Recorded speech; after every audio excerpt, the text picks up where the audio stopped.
فیض آباد تحریک لبیک پاکستان نے گزشتہ کچھ دنوں سے دھرنا دیا ہوا ہے، اور اس دھرنے کے اندر سنیوں کے ایک مفتی جو کہ جن کے اوپر ٹائٹل لگا ہوا یہی ہے کہ وہ سنیوں کے مفتی ہیں، لیکن در حقیقت وہ پچھلے دنوں ان کا ایک کلپ میرے سامنے میری نظر سے گزرا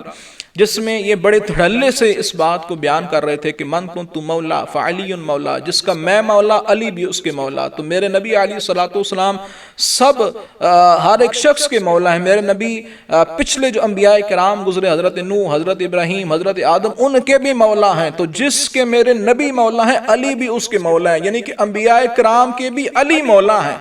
تو اس نے کیا کیا کہ یوں قضیوں کو جوڑ کے حضرت علی رضی اللہ تعالیٰ عنہ کو انبیاء کرام سے بھی بڑھا دیا، اور عوام سامنے بیٹھی جناب سبحان اللہ کے نعرے لگ رہے ہیں، حالانکہ وہ اس بات کو سمجھ نہیں رہے کہ یہاں پہ کس طرح انبیاء کرام علیہ السلام کی توہین اور ان کی بے ادبی کی جا رہی ہے۔ حالانکہ یہ مسلمہ اہل سنت کا عقیدہ ہے کہ انبیاء کرام حضور علیہ السلام کے بعد آتے ہیں، صحابہ کرام تو انبیاء کرام کے بھی بعد آتے ہیں۔ اب وہ صرف اور صرف اس نے یہ بیان کیوں دیا، یہ گفتگو کیوں کی،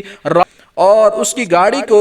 سٹیج تک جانے نہیں دیا گیا، اور وہیں پہ عوامی اہل سنت نے ہر صحابی نبی جنتی جنتی کے نعرے لگانا شروع کر دیے، ہر صحابی نبی جنتی جنتی کے نعرے لگانے شروع کر دیے، اور پھر وہاں پہ جناب حضرت کا منہ نکل آیا،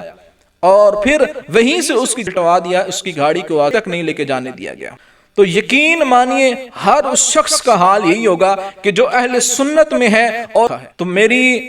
اہل سنت کی عوام سے یہی گزارش ہے کہ بالکل جو اس کا حال ہوا، ہر اس شخص کا یہی حال ہونا چاہیے کہ جو صحابہ کرام کی گستاخیاں، جو صحابہ کرام علیہم رضوان کی بے ادبیاں کرے، اور جو اہل سنت کے عقائد 1400 سال سے چل رہے ہیں ان عقائد سے جو روح گردانی کرے، چاہے وہ کسی بھی مسند کا گدی نشین ہو، چاہے وہ کہیں کا بھی صاحبزادہ ہو، چاہے وہ کہیں کا بھی پیر ہو، چاہے وہ کہیں کا بھی مفتی ہو، ہر اس شخص کا یہی حال ہونا چاہیے۔